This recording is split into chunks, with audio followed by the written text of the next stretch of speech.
নমস্কার বন্ধুরা, সবাই কেমন আছো? আশা করি সবাই ভালো আছো। আজকের আমি একটা নতুন রেসিপি নিয়ে চলে আসলাম, ফুলকপি ভাপা। ফুলকপির ভাপা করার জন্যে প্রথমে ফুলকপিটাকে সরু সরু করে পিস পিস করে কেটে নিতে হবে। কেটে নেওয়ার পরে ফুলকপিটাকে ভালো করে ধুয়ে নিতে হবে। ধুয়ে এর মধ্যে আন্দাজ মতো নুন দিতে হবে। আন্দাজ মতো নুন দেওয়ার পরে এর ভেতরে 1 চামচ হলুদ দিয়ে দিতে হবে। 1 চামচ হলুদ দিয়ে তারপর আমি আগে থেকে বেটে রেখে দিয়েছিলাম সর্ষে, পোস্ত আর কাঁচা লঙ্কা, সেই বাটাটা এর মধ্যে দিয়ে দিতে হবে।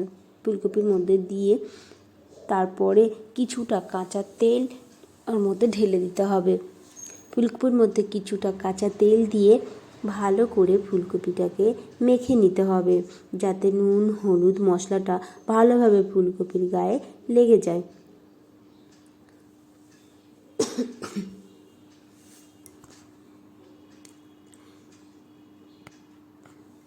ভালো করে মেখে নিয়ে উনুনে একটা কড়াই বসিয়ে এর মধ্যে ফুলকপির মাখাটা দিয়ে দিতে হবে।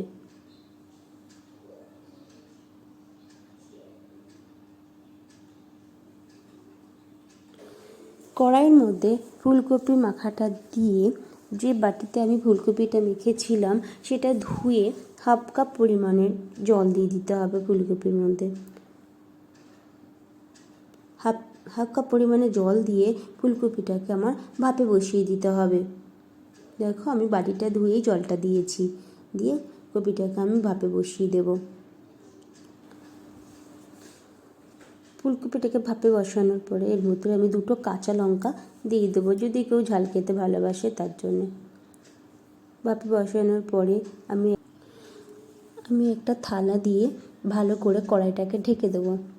15 মিনিট পরে আমি খুলে দিয়ে আমার ফুলকপিটা হয়ে গেছে। দেখো কেমন হয়েছে অবশ্যই কিন্তু আমাকে কমেন্টে সবাই জানিও কেমন হয়েছে দেখতে।